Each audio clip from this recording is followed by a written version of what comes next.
নবীজি বলছেন সাল্লাল্লাহু আলাইহি ওয়াসাল্লাম, একটা মৃত গাধাকে দেখে বলছেন, সাহাবীরা তোমরা কি কেউ এই গাধাটাকে 1 দিরহামের বিনিময়ে কিনবে?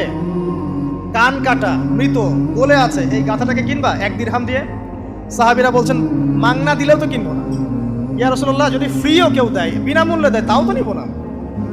তখন নবী সাল্লাল্লাহু আলাইহি ওয়াসাল্লাম বলছেন, এটাই হচ্ছে আল্লাহর কাছে দুনিয়ার এক্সাম্পল।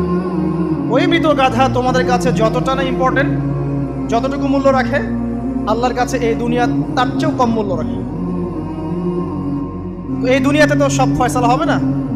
আমরা তো হতাশ হয়ে যাই না যে দুনিয়াতে এমন কেন, এটা কেন, ওইটা কেন।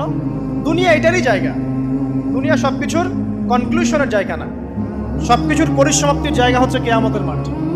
ওই দিন যে সফল সে সফল, যে ব্যর্থ সে ব্যর্থ। দুনিয়ার বাড়ি গাড়ি, স্ট্যাটাস, চাকরি বাকরি, ইজ্জত সম্মান, এটা সাফল্য ব্যর্থতার মানদণ্ড নয়, চূড়ান্ত মানদণ্ড নয়। চূড়ান্ত মানদণ্ড কি? ফামান যুহজিহা আনিন নার